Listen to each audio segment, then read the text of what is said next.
Super excited to have Leah Lovio here from LA. She is a conscious wellness leader, thought leader, well sought after, mind, body, spirit expert, and quite the biohacking expert as well. We are going to go into all those conversations, integrate them, and give you one hell of a show.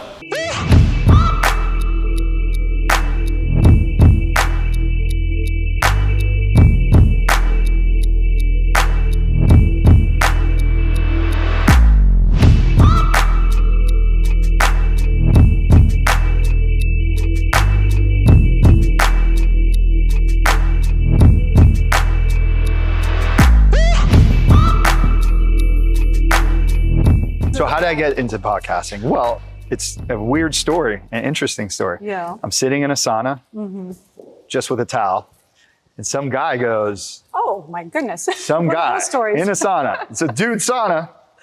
Some guy goes, "You should say that on camera." I'm like, "Don't tempt me." Right. And he goes, "No, I'm serious." And I was like, "Yeah, right." Oh. And then I fought him for about 8 months, and here we are. I love it. That's the guy. No way. Is that so? You guys just like met in a sauna? Yeah. And then another time he was talking about branding, and then like, you know, and then I was like, "Oh, that's cool." And I was talking about marketing. He's like, "No, you need to be on camera." I'm like, "No." And then so we talked and we just got to know each other. And I said, "No, forever. I hate cameras." And here we are. You know, And here we are. But this is beautiful because all the doctors that I work with, a lot of them are camera shy, but they have so much knowledge and resources to share with the public. And I always tell them, just do little bite-sized pieces on Instagram because you might help someone. Like your podcast, somebody who can't afford concierge, and most people can't. Right. We know that. So how can we give back to them? 100%. Right? I just had that portion of the conversation last Wednesday. You're privy to many physicians. I'm privy to many physicians. I'm very fortunate. And I did a stem cell procedure, okay? Which is, there's a lot of mixed feelings around that. You don't know who's who. Right. I'm very fortunate to know who's who. Yes. And we recorded, I go record it. And they recorded me dying, basically. Not dying, I'm kidding. Yeah. But they didn't use anesthetic because they blocked the nerve, but they didn't use anesthetic because this is how deep this guy goes, because we don't know if it could affect the stem cells. So he's like, "You're gonna have to man through this." And I'm like, "Okay." And I thought I could. I'm not going to say if I could or if I couldn't, but there was one part that really hurt. You have to cut a couple 5 times. needles. He's like, "I'm fixing everything," which was wonderful. That's so brave. Oh my gosh. And I was talking to him, and I've been sending him someone else online that's wonderful, that I respect. And had I not known him, I probably would have gone there. And he actually just recently did stem cells on a very famous person, one of the Kardashians, and he's been putting all over social media. And good. Yes. Oh, and so I was like, this guy's great. I love his material. Yeah, he's great. And this friend of mine, I'm like, "Dude, you're even more personable. Like, you can do this. You should do it like Dr. Khan, or even call him and you see if he's okay." Like, he's not really practicing. He's not your competitor. He has like different offices in different countries. Like, you're fine. And so I think that needs to happen. The second part, which is kind of where this podcast came from, besides telling people what people are doing in concierge and how giving doctors control back over their lives by either switching to concierge or thinking about marketing themselves differently. Absolutely. There's a lot of people, and there's nothing wrong with us, a lot of people that are speaking for the doctors like doctors, and the doctors need to take back that voice because they are so highly educated. And the right doctor saying the right thing can help so many people, where that person that says the wrong thing on Instagram that goes viral or TikTok can hurt so many people. Exactly. And physicians aren't going to do that, because their credo is to help people at all. No harm, yeah. Right, to do no harm. Well, I'm not going to tell you they're all perfect, but they're coming from a different place of education. And and I love talking about their stuff too, but at the end of the day, they're so well educated to be able to speak, and I completely agree with you on that one. No, that's great. I really appreciate when they share their knowledge and their wisdom, because people need to hear it, and that might be the only place social media. I think social media is a blessing. You know, people say, oh, it's bad. Well, it depends how you use it, right? 100%. It's an opportunity to share what we have and give it. Somebody who is on an HMO might hear one test, one thing, and take it to their doctor and say, hey, by the way, can we test this? They would have never even known. Correct. And it's most of the time, especially blood tests, it's just a checkbox, Exactly. you know? Yeah. Yeah. And it's wild sometimes that can change everything. That can completely change the outcome.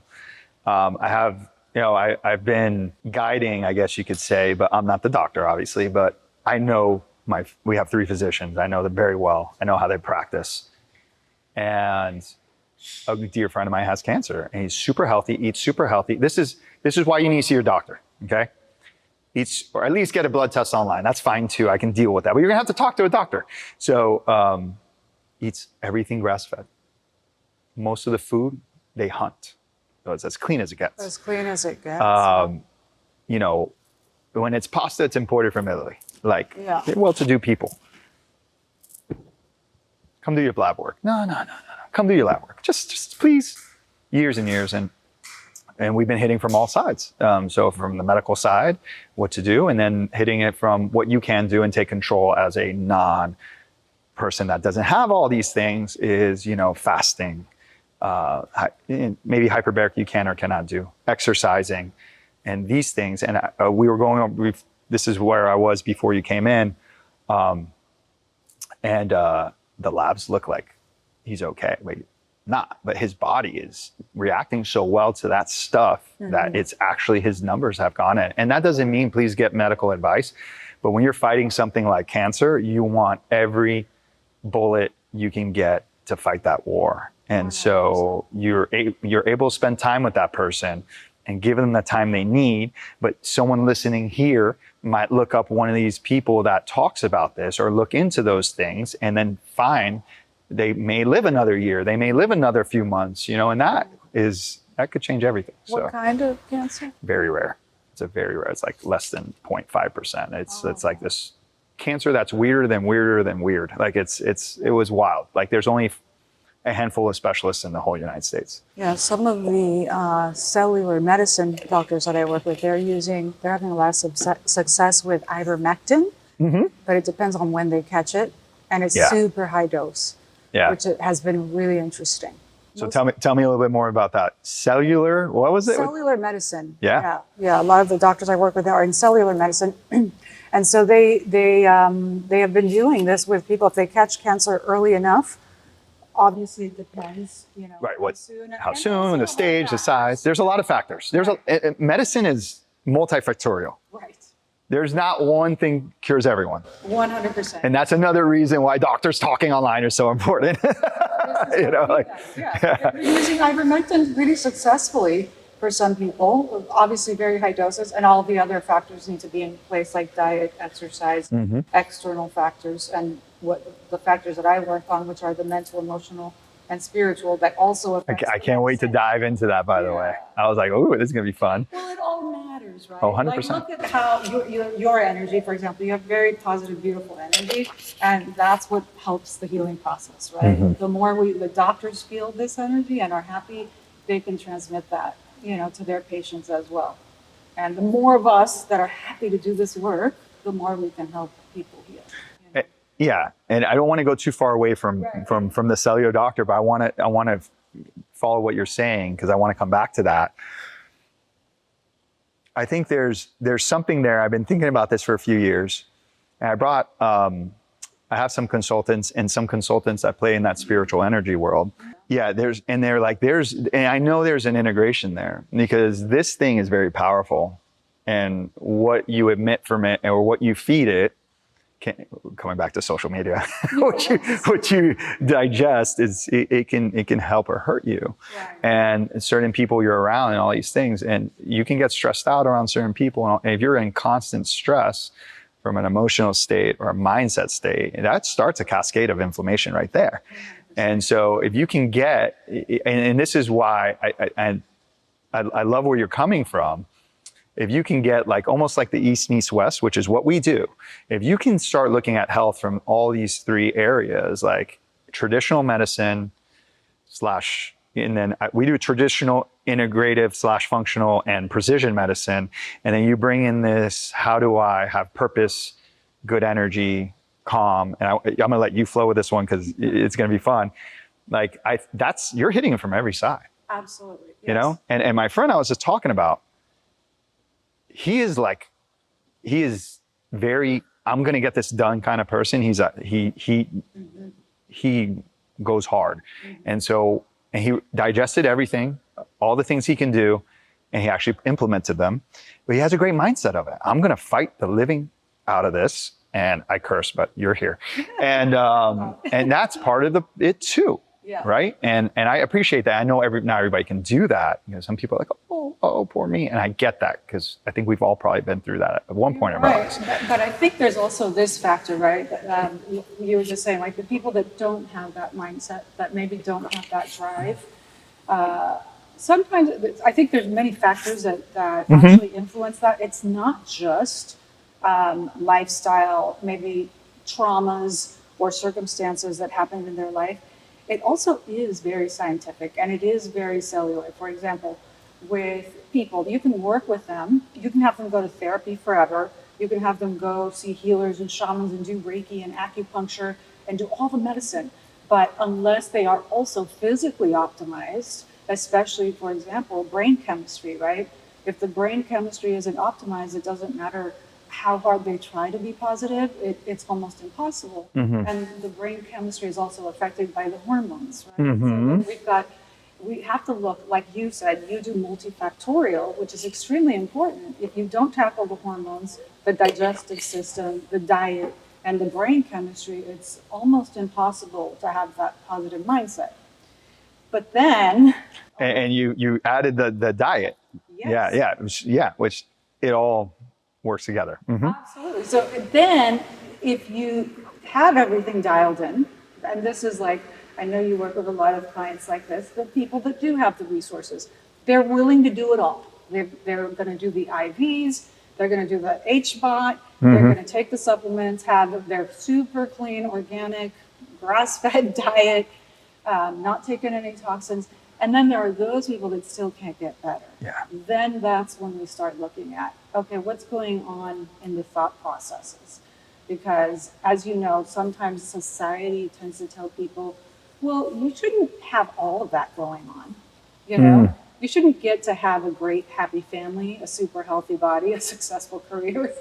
And so there is kind of like this underlying guilt that sometimes happens with people. And sometimes the more successful they become, they start having those physical ailments.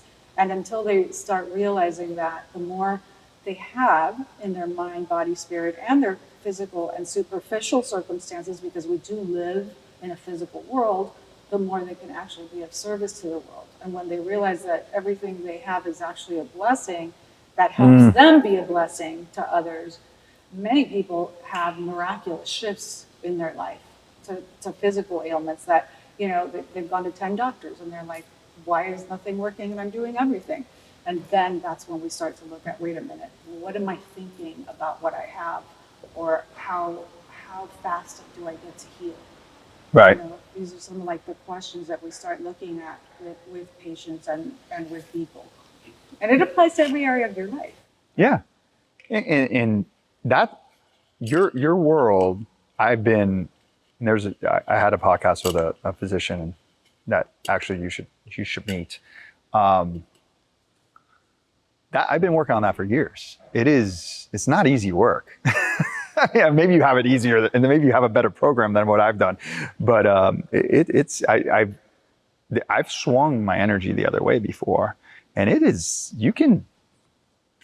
not fun. Negativity spreads just as well as positivity, you know? So yeah, it can be a hugely important factor when you're looking at health and that, or it's like, I have everything else going on, my numbers are good. And then it's like, I mean, from one day to the next, I went from optimal levels of health to okay. It was post-COVID. I was working 18, 20 hours a day. And I just kept working like I could. We were, trying to, it's another story, but we were, keep doing everything we could to keep this going and take care of all our employees. And we couldn't bill insurance for the $30 phone call because we don't work that way, and we couldn't see anybody for a few months. And back then we didn't have a retainer, so we just charged people as we went. And I got super stressed, and there was nothing else different. I was still exercising. I probably wasn't eating as well, and I got super stressed, and then that cascaded into a little bit of, okay, I need to take better care of myself, and that can always be fine tuned. But yeah, no, that the mind and your thoughts and your energy, it's a tumultuous journey if you have very negative thoughts, but it's work. It's definitely work, just like the gym and eating right. It's a lot of work. Feel free to talk more. Yes, it's so important what you said, what you said about negativity, that it spreads just as fast as positivity. Maybe even faster. You're Maybe. right. It's like a virus, right? Mm-hmm. There was an amazing Dr. Valerie Hunt. She wrote a book called Virus of the Mind. And That's cool. Great title. I have never read that. Great title. And so that is some of the things that we work on. Of course, you can work on that as an individual, but we also work on it with the practices, with the doctors, and especially with the staff. So where does that come in? Like you said, negativity can spread quickly. If one person, for example, the client or a patient comes in and they already had a bad day, and they're, let's say, rude to the receptionist or the person in the front, now that's a little virus of negativity that can possibly be planted, unless the receptionist is already optimizing her own thought processes and realizing, okay, this person's just having a bad day. But as soon as, let's say, the person intaking, the client or the patient, if they take that negativity and react to it, now they're hooked. Now she's in a bad mood. And guess what? Now she goes and tells the doctor, your patient's here, and they're in a bad mood. So now she planted the little seed, the virus is spreading now. Yeah. Now the doctor's like, oh, I'd better be careful with her because she's in a bad mood today. And then the nurse finds out. And then this is the little virus that spreads. And our work in life is that we recognize these little negative hits, these little negative viruses, and that we catch them before they spread. And don't allow us to infect us. I was going to say infect. Infect us and spread, because the job of the virus is to multiply, infect as much as possible, and spread. And so, but we, thankfully, we are these extraordinary human beings with amazing thought processes. And it's not magic. It's literally, like you said, it's work. It's just having that discipline of becoming really good friends with our thoughts and becoming our own stalker. Just like a jaguar stalks, just like the snake stalks, all of the hunters stalk their prey. Our prey are our thoughts, our own mind. And if we become obsessed with that temporarily, of stalking every thought we're having, wait a minute, is this thought going to make me feel happy? Or is it going to make me pessimistic? Is it going to make me like myself better or less? Like that person better or less? And if we keep kind of switching, pivoting those thoughts every single time the negative ones come up, little by little, eventually it becomes a natural process. And then that's when you become untriggerable. Yeah. That's when you're unstoppable. Because as long as people can hook into you mentally, they've got you. Yep. And then you're no longer in control of everything that is happening to your physiology and to your body. And as I mentioned about cellular medicine, so we are made of cells, right? So just a few of them. And yes, in cellular medicine, the doctors always talk about the inputs to the cell. And the cells change depending on how you view them and what the inputs are. But people miss the fact that your thoughts create chemical reactions, that create emotions, that create frequencies and energy, and that is going into the cells of your body. You said the magic word, stress. It creates stress in the body. And if the stress in the body is there, it creates illness. We all know that, right? That's why they tell us to move our body, to, have mindful practices, breathing practices, because stress is not really great for the body, the cells in the body, and it's not good for your mind either. So if we can just manage those thoughts a little bit at a time every day, we really begin to have control over how everything affects us, including the protocols. And we can dive into the protocols further because there's people that use the protocols that have all the resources, but the H spot doesn't work for them. Right. Why does it work for that person and not that person? You know, why does one doctor see a patient and makes them completely better and does similar things for the other one with the same problems, and that one doesn't get better? Ooh. Before we jump into that, Yes. that was great. So I didn't want to get in. So when you said the virus spreading, it made me think of the breakdown of the word influence. Influ, like virus, allowing that in to influence me. Influence is influ coming into your body. So that's totally picturable. Everybody can see that. And then there's the opposite, which is the very positive side. And so that goes throughout the practice. And I remember now. One of the things I want to say is too, now when that next patient comes in, they're getting this energy and everybody's on their heels and if it's a new patient, they may not get the same outcome or the same feeling, or they may not ever come back. And so in my world, every person has to be on point or the patient experience is not good, which helps with the way they feel and their emotional feeling. And one of the things that we've always worked on is we want you to like coming to the doctor's office, right? We want you to enjoy being here. And even when things are bad, we're here for you, right? We want you to come here and trust us to take care of you. So it's really important that energy you emit and allow those things to happen. And we'll go further into that with all the protocols. But I thought that was a really nice point. I love that you said that, and it shows, again, you're showing the example of having a conscious wellness practice. That's what they call conscious wellness thought leader consultant. Why? Because you are having a consciousness about what you want to provide to the patient experience. This is so important. Many practices don't have this. Mm-hmm. And how do we do that? Is by every single day making a decision, right? Who do I want to be? Mm-hmm. One, you probably made a decision as to who you wanted to be for yourself, for your own life, for your community and your family. But something also made you say, wait, who do I want to be to my employees and to my patients and to the people that I'm going to help heal? And that is so beautiful and impactful because you said another magic word, so you're full of magic words today. Magic. Transmit. Transmit. You are transmitting the energy. So you, as the one who is the head of the organization, you start with you, right? What do I want to transmit? Who do I want to be every day to these people? And also, it's not going to be the same to every single person. I'm not going to be the same person to my family as I am to my employees, as I am to my collaborators or my patients or clients. Why? Because that actually would be a little limiting. The people that say, well, this is just how I am. No, the compassionate care, the conscious wellness care comes from who do they need me to be so that they can really heal, so that they can really elevate, so that I can provide them with what they need.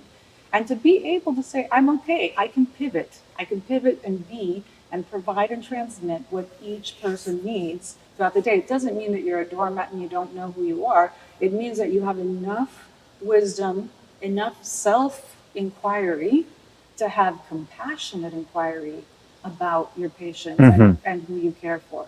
And that intention that you have definitely transmits. And you transmit it to your employees, to your staff, to everyone that comes into contact with you. And this makes all of the difference because you also touched about the patients coming in and are you creating trust? Are they going to want to come back? Right. And there are things that we can do between us human beings, and especially when we're serving people, that can interfere with the trust. And there are things that we can do that can really help enhance the trust. And the things that interfere are, again, those little negative thought processes, but also any judgment that we have, for example, especially if you have high-profile clients, right? If high-profile clients come in, you know something about them already because they're in the public eye. Mm-hmm. And so they might be a politician, they might be a celebrity, they might be an influencer, whatever, that people just either love or hate. So our job when we're serving people is to remove those judgments and to be able to just see them as a person that obviously needs healing just like anyone else, and put all the judgments aside, because the judgment would be an interference where the acceptance and the true desire to see them as they are and what they need really creates trust. And then there's a higher level we can go to in the positivity. We can go there, or we can go there a little bit. We're gonna hold on that. We're gonna end on the positivity. Oh, 100%. Totally agree with you there. And that's been something we've always done, which is great. I think that makes those people, especially high profile people, feel good, you know?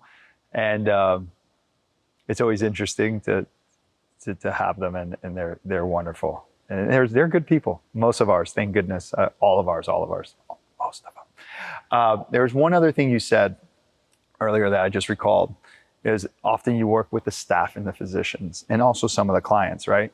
By working with those people, they're the point of care. They're caring for the patients. So they're seeing 10 to 30 patients a day, depending on if they're concierge or cash or a regular physician, up to 50 sometimes. Even in that quick interaction with the right energy, it still has a positive ripple effect. So if you have that, which we were just talking about, you're working with these, let's say the top 3 people in the practice that are touching a lot of humans, that can have, especially in a high profile kind of practice, quite the rippling effect. And that's been something I've always thought about. It's like, maybe because, coming back to the beginning of our conversation, not everybody can do concierge. But a lot of times the people that are here have a lot of employees, sometimes thousands of employees. We have quite a few Fortune 500 CEOs, COOs and stuff here, are over multiple thousands of employees. And those people in the right mindset and stuff, having that positivity ripple on, that good care, and them, feeling that and then spreading that goes so far. And if you can by touching 10 people on a board, and those people touch thousands of employees, and then that goes home, and then those people interact at a Starbucks or at a streetlight and don't yell or honk and go crazy. It's like that old Coca-Cola commercial, which don't drink Coca-Cola, where, everybody's giving each other Coca-Cola and spreading the love and spreading the joy. And it's just like, that's another spread that is really not a virus, but I don't know what I'd call it, but I'll let you name it. Sometimes we call it a positive virus. I was going to say positive virus. Yeah. I was like, there's probably something else we could call it, but yes, that works. It's like a light that passes and just bounces off of people and spreads in a different, much nicer way. And that's why it's very important for people to have these intentions for themselves. If every human started their day with these intentions, right? Who do I want to be? No one's going to say, I want to be a bad person or Right. bad things. Everyone's going to have really good intentions. So if everyone has those intentions, right? Who do I want to be to myself, to my immediate family and community, and to the people that I serve and work with? Then what happens is, throughout the day, when you have these interactions that maybe aren't as positive, you can always remind yourself of, wait a minute, I wanted to be this person. I'm letting this little hook get into me of negativity. No, that's not who I want to be. Let me go back. And so I ask people to have little reminders for themselves. Mm-hmm. Simple things. Have a little, bathroom post-it.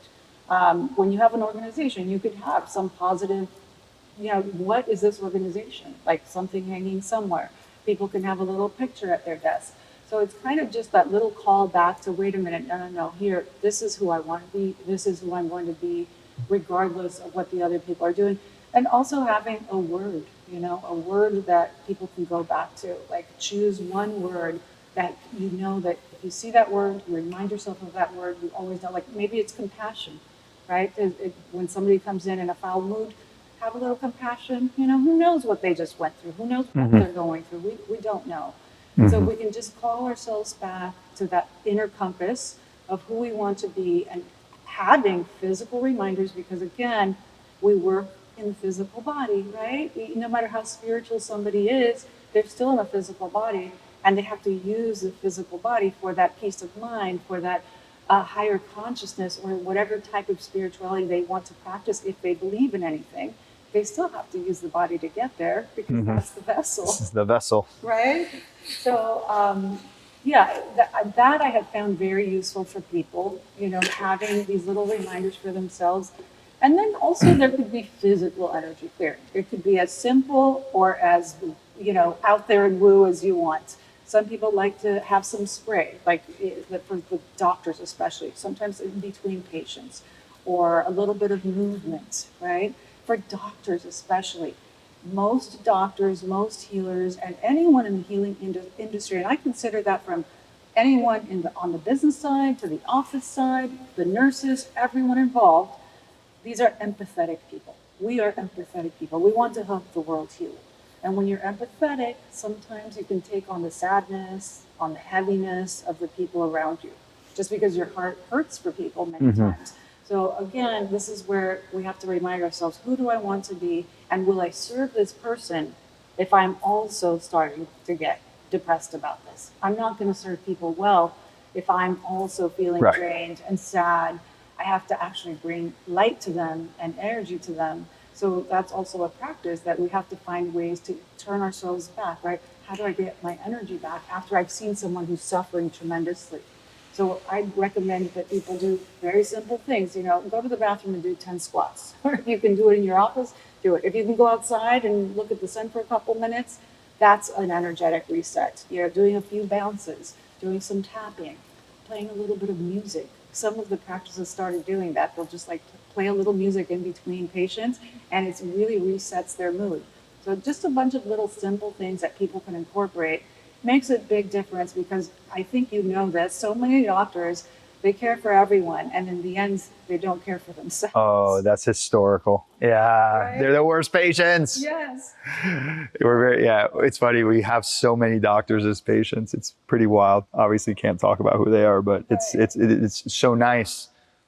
I'm actually meeting another one today that's going to become a patient, but it's nice because they trust us with their health, and that says a lot, So, it's cool. But yeah, they usually, a lot of times they don't, and they'll be not in the best shape, telling you to get in shape, and you're like, what? So it's interesting, A couple things you said there. So I don't remember what time it's at, but it's usually before I wake up, unless I wake up really early.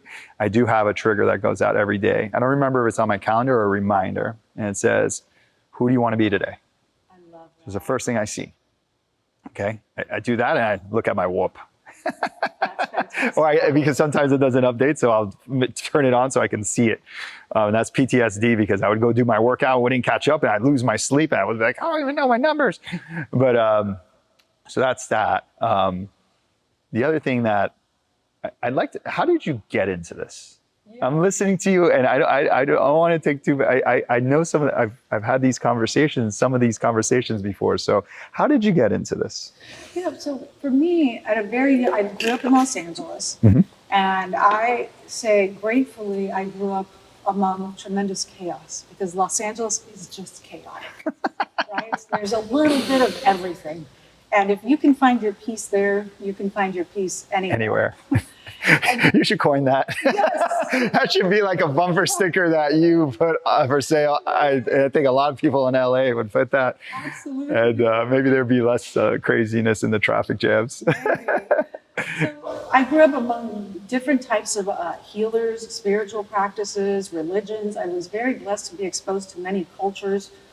Los Angeles is multi-diverse. And I started to see that there's so many ways to heal. And that people are really, in the end, they're just wanting to have a good life. They're wanting to be healthy, provide for their families, and love somebody, ultimately. I mean, life is very simple, and it doesn't matter how poor or rich or crazy you are or where you grew up. In the end, you really just want to do life. Get through it without too many scars. Do it good. Right, I know that's not right English. Do life good. There's another bumper sticker. That sounds good. Someone's getting rich off of bumper stickers. Do life good. Why not? I love it. So I feel very blessed that I got to be exposed to all of that. And at a very young age, I was in Los Angeles and I was hosting television shows. And then I got in the entertainment industry and I was acting and I was on sets, but I always ended up being everyone's therapist. Because you attract that. You attract it, yes. That's who you are. That's who you are. So from a very young age, I was very empathetic, and I was that person that took on people's energy, and I didn't know how to cleanse myself, how to regulate myself. I didn't have a good diet. I ate Pop-Tarts and, Captain Crunch and Spam and all that stuff. Me too. Yeah, that's what it doesn't taste good to me anymore, thank God. anymore, right? There's still a couple of disgusting things that purge on here and there. Yes, but that's the perfect recipe for bad brain chemistry. Oh, 100%. Like, 100%. yeah, you know, that really messes with your brain chemistry. You've got all the chemicals and all the sugar. So I was taking on people's energy. I was everyone's therapist, and I was still having the worst possible diet you could have. The worse it was, the better it was for me. You know, I loved sugar, and as I started to have more and more clients, because that's what I ended up being on the sets, I just transitioned. And I've always gone where I'm called. Okay. And I realized that that was my calling, that my calling was to help people heal themselves, to help people live better lives. And to me, you know, we all have these desires and we think we know sometimes what we want and what we should be doing, but the universe, the angels, the guides, whatever you want to call it, it starts to nudge you. Oh, yeah. It starts calling you in different directions. And when you listen, you'll never fail. You know, you will be, if you follow where you're called, you will end up doing what you were meant to do. And so I just started to do that. At the beginning, I never even charged anybody for it. Actually, at one point, one person told me, I think I should be paying you for this. And then the rest is history. You know, I was very blessed because I started in the entertainment industry. So I had some high profile, you know, producers and directors and actors. And from there, it just led to more and more. And then what happened is that as I worked with my clients more on the mental, emotional, and spiritual, I started to realize, one, for myself, that I was taking on a lot energetically. And I started to say, you know what, I need to optimize my own physical body. And that's why I quit sugar. And I started to really dial it in, like really dial it in and optimize really everything in an amazing way. I feel very blessed. And then I realized that no matter how much work my clients and I did, if they were not physically optimized, we could do all the thought processes, all the spiritual healing and clearing. We could do energetic work. They could go to Africa and see a shaman. You know, they can go anywhere in the world and do all the rituals. But if they were not physically optimizing themselves, things just don't click. Right. And these are the hooks that you do want. You Don't click and they don't stick. They don't click and they don't stick. There you go. Another one. There you go. Today's the bumper sticker. Collab bumper stickers coming soon. Stay tuned, guys. So then I started working. Actually, one of my clients said to me, I would like you to work with my doctor. Okay. And so that's where it started with the doctors. Because Okay. I started to, once I optimized myself and I realized, oh my gosh, I can handle so much more in life now because I feel physically extremely well 99% of the time. I'm like, you need to have that too, right? Right. And so then I started working with the doctors. And as we started to share patients, we saw tremendous accelerated healing and patient outcomes. There's a huge difference when the patient, the doctor, and the staff are all on board. Right. Why? Because you don't know what kind of support system your patient has. True. Not everyone has a good support system. This is just the reality of life. They might have an amazing family, amazing friends, and a great support system, or not. And especially when you're working with people that travel a lot, that work a lot, you know, sometimes those personal relationships are lacking. And so how do we get them optimized? Well, then the doctor and the staff have to become that support system. And so it has to be more than just, here's the best peptide, here's the best therapy to use. It really has to be a true intention from the inside, like how can I truly help this person? And there was a study on the limbic system that if a doctor, a healer, anyone that's working with anyone, if they actually make it a point to say, I'm going to feel love for this person while I'm working with them, their limbic system and the patient's limbic system start to resonate. And eventually what happens, and this is where the trust comes in. You talked about trust earlier. How do you build that trust with the patients? If you don't treat them well, they're not going to trust you. This is where you build the trust. When the intention is more than just like, okay, you're one more patient, I'm going to give you all this, I'm going to make tons of money off of you. You know, no, it has to be, how can I really serve you? And can I actually feel love for you as a human while I'm interacting with you? And then the patient's limbic system calms down and eventually they start to trust. And then the brain actually changes. And this is where the true healing begins. Because a happy brain produces happy chemicals. And that really affects every single cell in the body. And so just bringing a little bit of that love in. And what is love? Because I had one doctor tell me, what do you want me to fall in love with my patients? I can't, isn't that like, aren't I going to have problems with that? I said, It's not that kind of love. no, it's not that kind of love. Another one. I know, it's not that kind of love. Here you go. Oh my gosh, we need a list of this. We're getting a list. Yes. Oh my gosh, please. We're going to get a list. We're going to get a list. And, I tell the doctors, yes, actually, I want you to fall in love with every single patient every single day. And this is why it's so important that doctors, practitioners, healers really master their thought processes. Because why? Everybody's going to need one at some point in time. And I always say doctors, healers, practitioners, anyone in the healing industries are my favorite people in the world. And I always say they're the angels on the planet. Because if you decided one day that you actually care about humanity enough to help them heal, you are as close as we'll get to an angel right here. We don't need to go very far. We've got angels walking among us. And so when the doctors, the staff, the practitioners really make themselves happy by managing their own thought processes, now they are full. And they're coming from a place where they can generate that love, where they can actually transmit that to the patients, and it goes further than that. Now we can go into the technology, the supplements, the peptides.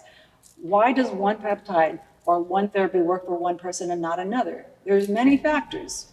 If it's coming from the doctor and the staff or anyone who's actually giving this to the patient, the practitioners have the ability to really think, I'm going to transmit positive energy into my entire practice, into every single device that I have here, into every prescription that I give.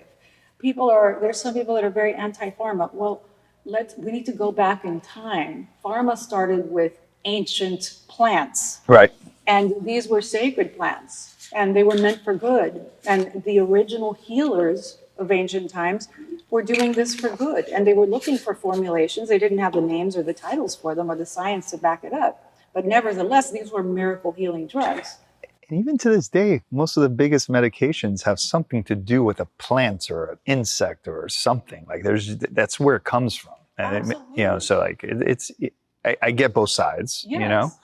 But anyways, go ahead. Yeah, and I think it's our job to look at all of the resources that we have as people who help people heal and say, wait a minute, if this person can really benefit from this, let's say maybe it's a plant, maybe it's a supplement, maybe it's a peptide, maybe it is a pharmaceutical. Can I decide that this pharmaceutical was meant for good and use it as needed? Because, some people have died because they really did need the pharmaceutical, but they're just like, oh no, I only do, natural stuff. I only do herbs, or I only do supplements. Can we bring in whatever is needed, but with the high intention of what it's going to do? So that's on the provider side. And then on the patient side, some people are terrified of medication, and it's like, wait a minute, not that I'm pushing medication, by the way. I'm saying, let's find out what each person needs and decide that whatever it is that they're going to get, that it's going to work. Yes. And so I have a lot of conversations with this because oftentimes I interact with the patients when they're first getting to know us. And they're like, well, I don't really like medications. I go, look, everything is tailored to your needs. But at the end of the day, what's best for you, the intention of the doctor is to take care of you. I go, if you're really off the scale with some sort of disease state and we need to bring you back down, like you might need to take a medication. You have to be open to that. We're here to try to help. And everything else we're going to optimize. We're always trying to go natural first. We're always trying to go lifestyle. But sometimes we get these genetics from our family and that's not always possible, right? So yeah, it's the intention, it's that. And unfortunately, sometimes not every doctor has the time, right? So it is very med heavy. And I understand where the population's coming from. But you also, as a patient, have the right to ask. And if you don't like that doctor's answer, you have the right to choose. And most people have to choose within their healthcare, their insurance, but there's other doctors. And so you need to pick a doctor and educate yourself, which comes back to one of our first points, is there are things that you can get now that we have social media and you can listen to the right people and get these little tidbits of advice or a lot of advice, and then you can be better armed to help yourself be healthy and take your time to do that, because you're not in a position yet to buy someone else's time to do it for you, right? So, but yeah, I think it has to come from all over. Again, coming back to looking at the spirit, looking at your health from a traditional medicine and a non-traditional medicine aspect, if you can. Medicine, I think it all comes into play, and it's interesting because we keep saying the word trust, right? It keeps coming up, and that is one thing that when you go to someone to help you heal, if you do not trust them, go to someone else.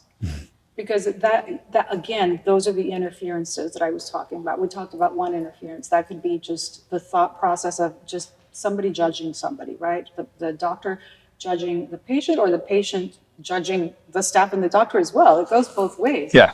And so if you go to someone for a healing of any kind, whether you're going to, a PhD doctor or a Reiki practitioner, there does have to be that trust, but the one that needs to be healed also has to work on those thought processes of, I'm going to go check this person out, and if I like them, I'm going to trust them and trust the process and really incorporate what they're asking me to do. Obviously, unless you have a huge red flag that says, oh my gosh, no way, and then maybe, again, you have to find someone else, but there has to be this trust. You have to really trust the people that you put yourself in front of to help you heal yourself and elevate yourself. Because if you don't trust them, again, that does influence the medicine, that does influence the therapies and the peptides. It goes back to why do certain things work for certain people. People that say, oh, I heal really fast. Like they'll have a surgery and they're like, oh, I'll be back in a week. I'm good. And then, people that say, oh, that'll put me out for, a month. Like one of my early teachers said that a guy came up to him and he had a little cold. And he said, oh, how are you doing? He said, well, I've got a cold, and in 4 weeks, I'll have it for 4 weeks. He was already predicting, And he had it for 4 weeks. Right. Versus that guy invented the man cold. There Just you go. all these memes and everything. Thanks a lot, guy. Yes, exactly. Versus I tell people, if you're going through something, find the solution. If you're sick, don't even say the words that you're sick. Why even say it? Obviously, something's going on. Go figure it out. Get what you need, but don't talk about it. There's it's a waste of time and energy. Mm-hmm. And that is very important when people understand that everything is time and energy. That's all we have. No matter how advanced you are, I don't care if you're a guru or a saint in the Himalayas, you still only have time and energy. And you only get a set amount of time while you're here. So what do you want to give your energy and attention to while you're here? But then we have to look at it at a micro level. Every little thought makes up every hour, every day, and that's all time and energy. So we can use, because if we believe and know that our thoughts do create energy, which that is actually scientifically researched, right? Thoughts create chemical reactions. That's a physiological reaction in the body that creates emotions, that does create energy and frequencies that can either help us advance in the direction of healing that we want or take us back if it's negative. Then why don't we just really dial in on those thoughts and decide, at least that's the one thing that you can control. You might not control everything else, but you can control that. It's interesting because we're all our biggest critics. Yes. And I used to have a pretty wild inner dialogue, like, get up, go. Like, it got way worse than that. Like, and to unwind that took a long time because I was, again, so used to just gunning and going and trying to win in many facets in one of my sales jobs. And it is, if you think about the way you speak to yourself, coming back to what you said, like, you start with yourself and then you go out. It's like the airplane. You oxygen on yourself so you can help other people. Like a lot of us have, and I can only imagine how far out this goes. And this is not like an all-encompassing thing, but it definitely doesn't help if you have negative thoughts and beyond. The way you talk to yourself, that can be, if it's in a bad way, as well as a good way. The way you're talking to yourself, if it's positive, you're going to have these positive outbrings. We're going to have a nice time. We're going to have good energy. It's going to spread. It might repel bad people that have bad energy because they don't want to be around that. It is, but when you speak to yourself in a bad way, and that's tough. That's already creating that. The other you said is, I love how you put that together, because I think a lot of people out there speak, well, your energy. They don't bring in it is your energy creates chemicals coming out, and different things are being triggered in your body by your energy, by your thoughts, by your people. That's great that you put it that way. Now everybody says it that way, and it's wonderful. But one thing that I just thought about is like, emotions are energy in motion that are triggering different chemicals coming out. Yes. And they can be positive, they can be negative. And I do want to go backwards a little bit. What we were talking about was, the bad stress is one of the ones we're mainly talking about. There's good stress, right? Like it's good stress to try to get a project done or to go to the gym. So you want to like really think about, where's your brain going when you're not under good care and good hormonal and different chemical releases. It starts there. Like it really does start in the brain. And then you can be affected by things. And the other thing I forgot to say earlier was one thing when you were talking about is, as soon as someone confronts me in a negative way, and for a long time I would respond with a very negative way. I was built this way for warfare. Another one. Anyways, I was built for war. And you've given them power. You've given them control of the situation, and you're just cascading. Everything's going haywire, and it's just, there's nothing good to come out of that. So a couple points I wanted to make from some of the things you've been just rattling off that are so high energy. I love what you said, that you're built for war, and I think we are, and we are built to survive. Mm-hmm. We're built for war because there was a war, right? When we were trying to hunt food, it was like, do I get my food or not? Correct. Right? Am I going to survive or not? And we still react that way. Of course. We haven't gone that far since caveman times, guys. We speak a little more eloquently. Dress nicer. Right. We dress nicer. But I think when we start to decide, where am I going to be a warrior? Correct. And what do I want to be a warrior for or against, right? Correct. And so now the biggest battle is usually the mind and the self-talk, like you were saying. And so how do we win that battle? How do we win that war? How do we become the warrior that we're proud of? And we love warriors. They're our heroes, right? So how do we be our own hero and save ourselves from the death of the thought process that creates all of the negativity and correct. And there is one way. Go ahead. There's many ways, but this one works really well. And it's going to go back to love, but we don't get to love yet. We don't start with ultimate radical self-love, no, because some people have had a really hard traumatic life, and it will be very hard for them if you tell them, oh, just love yourself. They're going to be like, yeah, well, where do you learn that, right? So we start with radical self-acceptance. Mm-hmm. That we can do. And that's a discipline, that's a training again, right? The warrior has to train.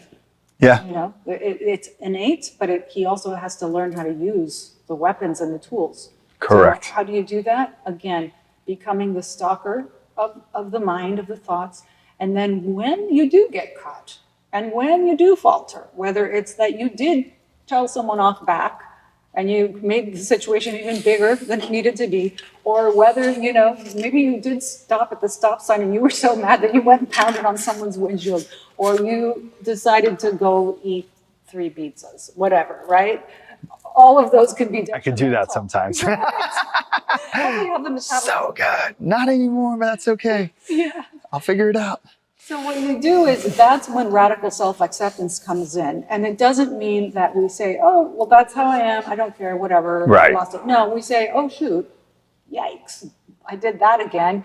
But then we go back to it, but I'm not the same person anymore. And I am watching what I'm doing, and I am going to do better next time.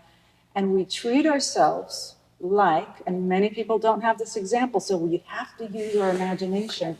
If there were the most extraordinary parents in the world that just adored their child, and their child could do no wrong, and they love them so much, and you have to make believe, or many people have to make believe, some people are blessed that they've had that, most people have not. Right. Because parents are trying to survive like everyone They're else. doing their best. They're doing their best.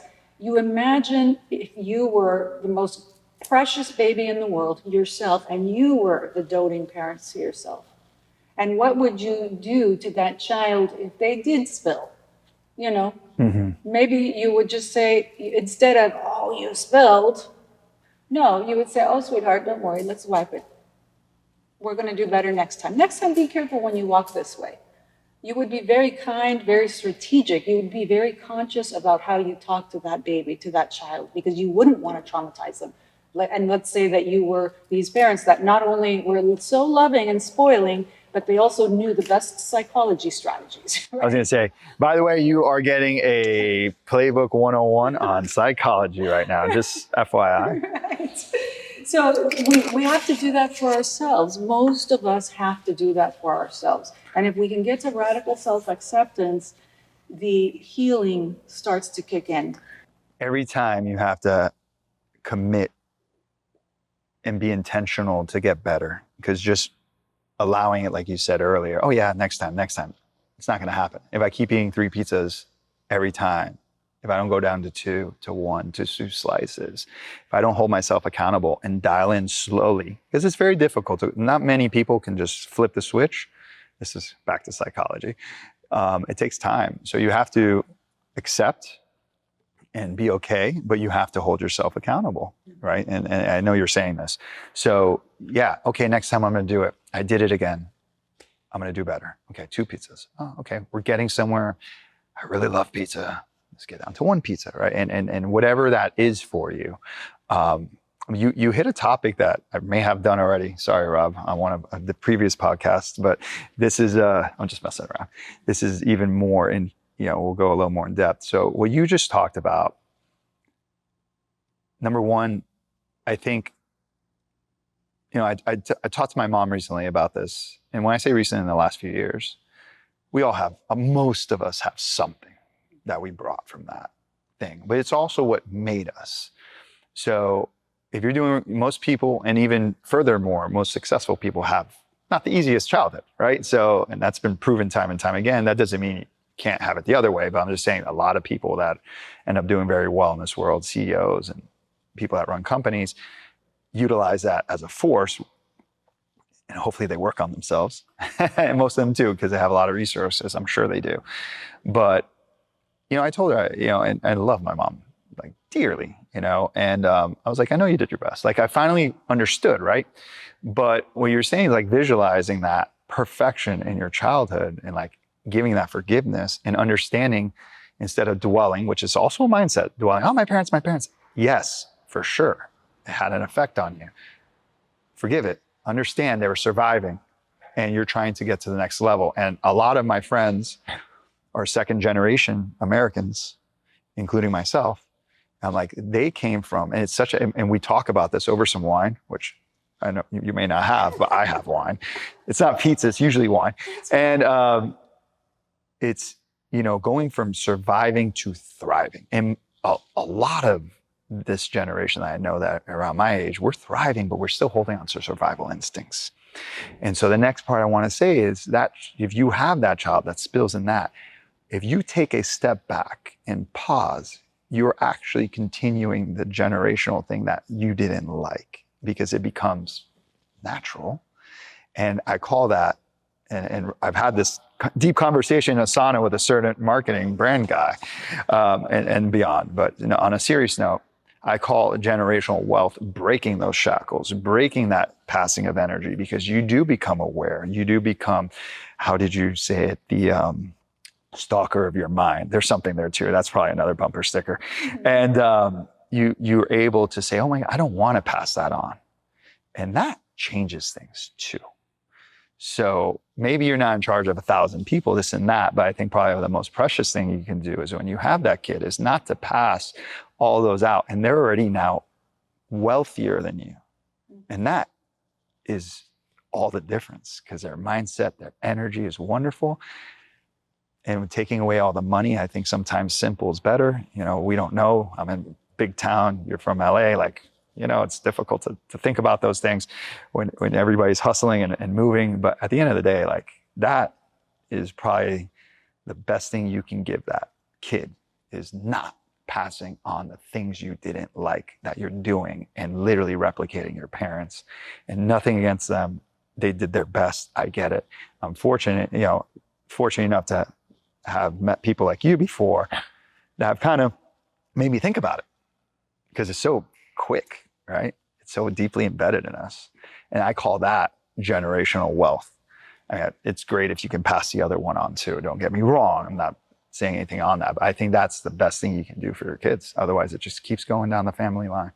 I absolutely love so much that you brought that up.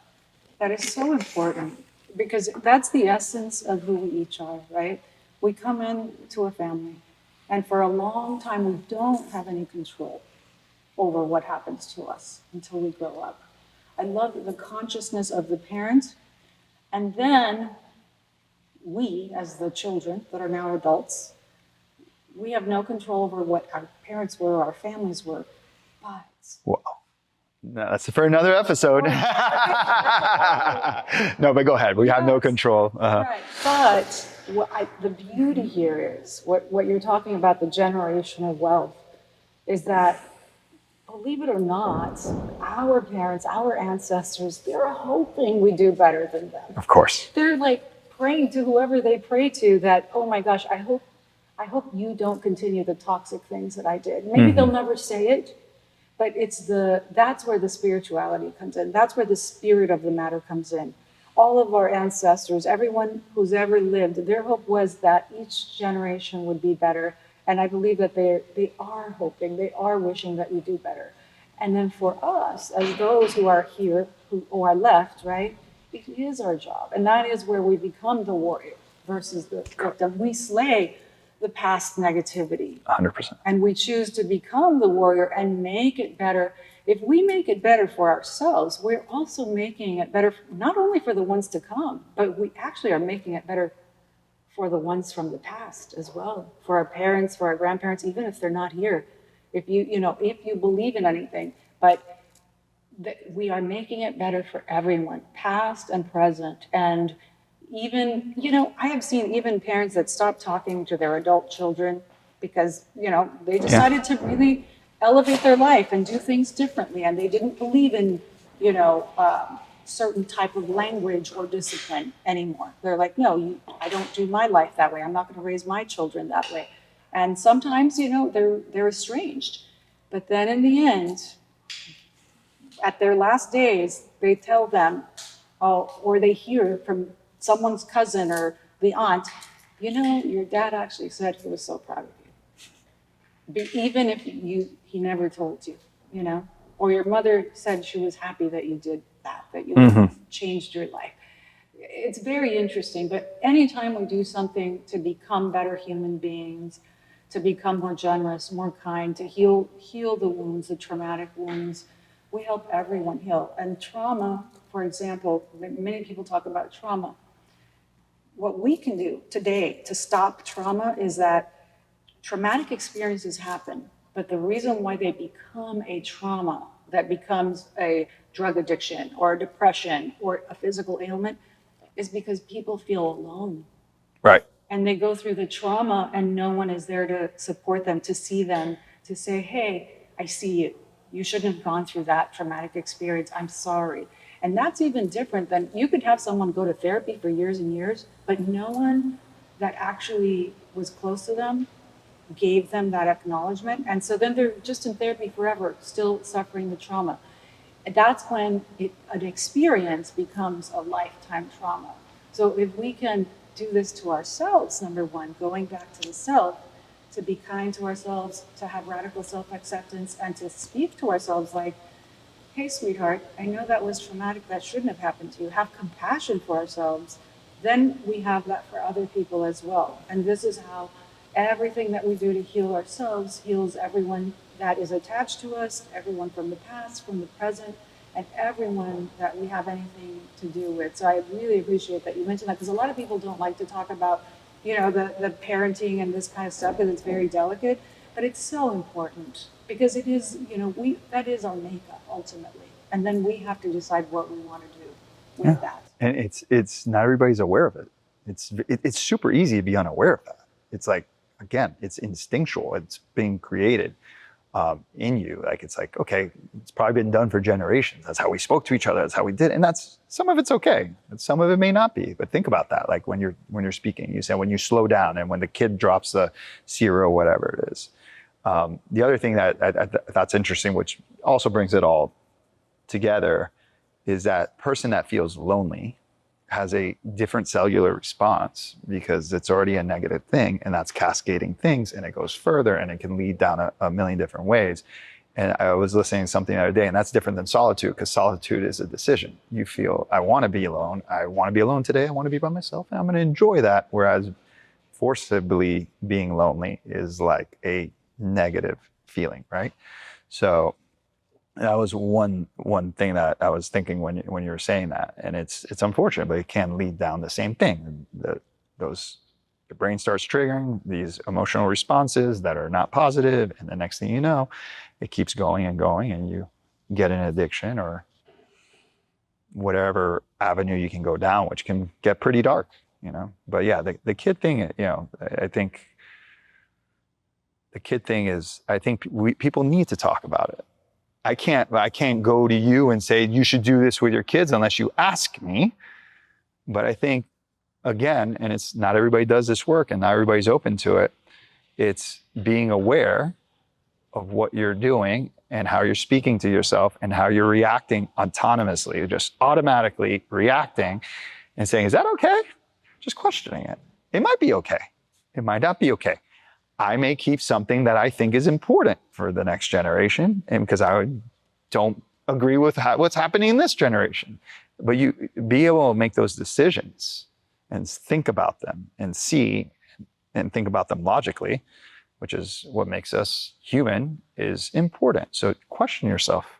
You know, I don't usually veer upon other people's families unless the door opens. Right. And usually you can bring up this conversation. I'll tell you how. You say, I do this, and then it's actually an incredible conversation if you do it with people you care about, and you get to make people think. But what they do with it is what they do with it, because they have to want it. They have to want to think that way. You're so right, and you know the fact of us being an example, right? Like what you're saying, you're doing this for yourself. So that's the best thing we can do, is make the changes for ourselves. And that's where we can affect everyone else. If Correct. people see you acting differently with your children, especially in public, now they know there's an alternative. Right. Right? I mean, I have seen at a restaurant, right, how parents treat their children differently. Some are really good at it, and some are get very anxious and very frustrated. And so there's so many ways to do it, but what we can do is going back to ourselves, right? Who do I want to be? Right. Who do I want to be to my family? Who do I want to be to myself? And if we can keep reminding ourselves and then asking the questions. I love that you brought that up. Yes, question yourself. Question everything you do. Why not? This is how we become great human beings. This is how we actually help society and people be better and heal better. But we have to do it with ourselves. And the more we can elevate ourselves and be kind and compassionate with ourselves and put ourselves in the position of every human we interact with, even children, and say, wow, if I did that, would that work for me? If my parents just started yelling at me because I dropped something when it wasn't my fault? Like, was that really gonna make me better? Or, you know, how about when you give the children a strategy? Oh, sweetheart, like, we clean it up now, and then next time you pay attention. Now you gave them a strategy. You're teaching them how to think. Correct. But we have to teach ourselves how to think first. And when we teach ourselves how to think, then we can help others learn how to think. Some of my favorite doctors that are also educators don't tell you, here's the medication that you get for this, or here's the peptide that you get for this. They explain to you the mechanisms, what the problem is, and how it would work in the body. And they teach you how to think. They teach you how to think on how the cells react and how the pathways react to different types of things, whether they're stressors or inputs, right? Whether it's Yep. a hormone or medication or a peptide. And when you teach people how to think, now you always have resources and tools. None of us will have an advisor with us 24 hours a day. None of us will have a therapist with us 24 hours a day. None of us will have a doctor or an attorney with us 24 hours a day to advise us on, oh no, don't eat that, don't do that, don't react that way. They didn't mean to hurt you. Like, you'd have to have a whole team traveling with you everywhere you go. So some people could afford it. I don't know if you'd want that either way, though. Yeah. I don't think even if you could afford it, you would want that. exactly. So the best thing to learn is not that we don't actually consult with people, but that we become our best advisor, our own guru, our own guide. And the only way to do that is by asking the questions and by monitoring, stalking those thoughts.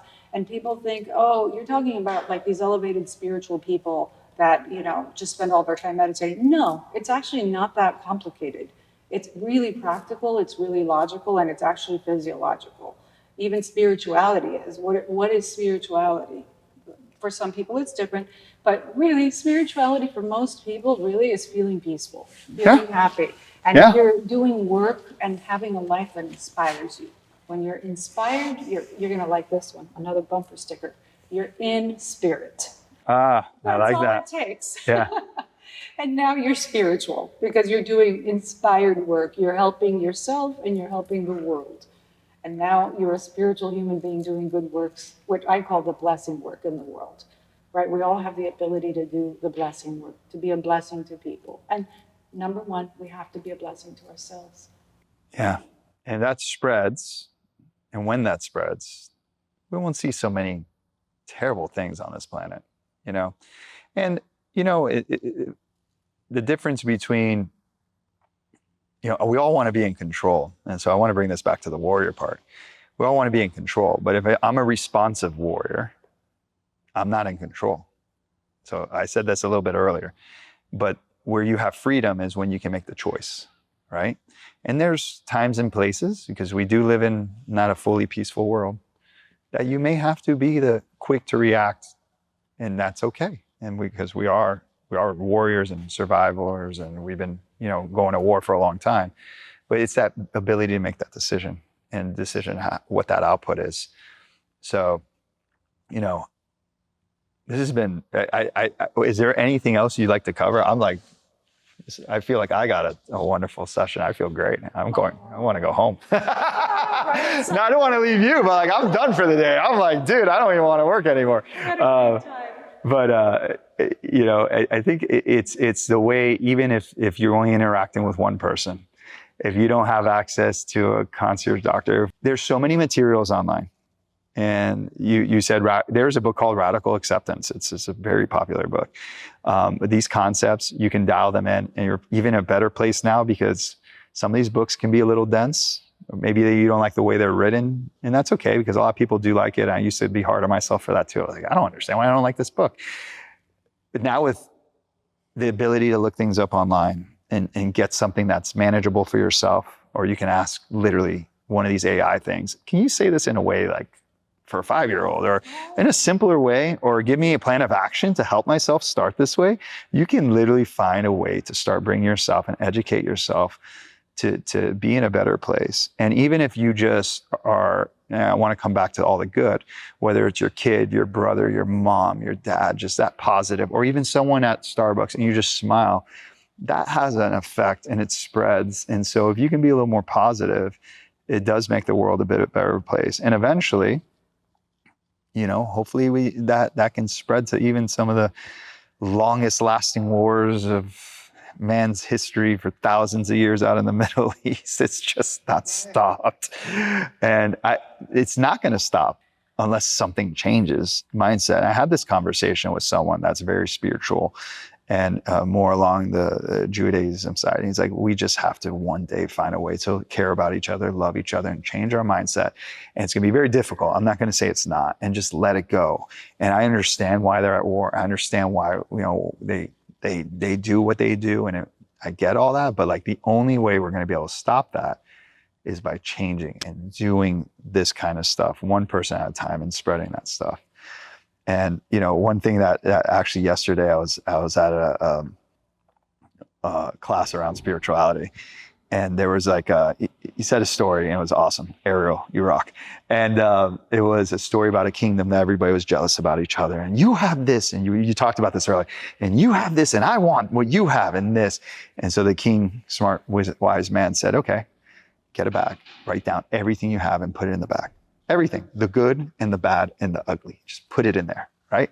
Like, I don't get along with my sister, whatever it is, right? And everybody put it in the bag. And the question is, which bag did everybody take? Everybody got to pick another bag if they wanted it. What bag did everyone take? They took their own, because nobody wants anybody else's, because you don't know what's going on in that person. But a smile and being nice, you don't know if the customer before you was terrible, and maybe it's not in your personality, it's in mine, and that's okay. But a smile, just a thank you, can change someone's day. You can change someone's life. You can, yes. And you can actually save someone's life. Yep. You don't know, you might pass someone walking on a bridge or a street, and that could have been the worst day of their life. And you might have smiled at them, and maybe they were going to kill themselves. Yeah. You don't know. You don't know. have no idea. And you might have smiled at them, and they might have thought, oh, I guess there's still some good humans in the world. Maybe I'll stick around. And it really is, I know it sounds dramatic, but it really is that dramatic. It does happen. Oh, I can go way more dramatic. And that person has a kid, and then that kid becomes some great person that like affects us and like builds a new Amazon or something. Like, I'll keep going with that. Yeah. Let's keep going, So I think it's important that people understand that they do have control, and that the control doesn't have to be rigid. It's actually called equanimity, not too tight. I love that word. Not too loose. And if we can live our life like that, we have some control, but don't hold on too hard. Same thing, right? When you decide, I want to be better, I want to manage my thoughts, sometimes we get really rigid and we're like, I'm going to do this. The warrior comes in, but the warrior is very strategic, right? And the warrior knows you can't just come in and just start slinging. You have to be strategic, and you also have to build trust. And the first person that you build trust with is yourself, with your own body. It's just like caring for the body builds trust. Every time you do go to the gym, every time you do eat healthy food, your body's like, oh, I'm a good human. They're trying to take care of me. So your body starts to trust you. And the more your body trusts you, the more you tell your body, your mind, your thoughts good things, then your physiology starts to trust you, and it can relax, and we're reducing the negative stress, and then you can change, and then you can move forward and be that vessel, that warrior, and maybe start slaying for other people. Yeah, there you go. Awesome. It's been so much fun. I knew we were going to go a little into this. I didn't know how far. This has been absolutely wonderful. I'm so glad we met up to do this. Thank you. Me too. Thank you so much. Awesome. It's been such a pleasure. Wonderful.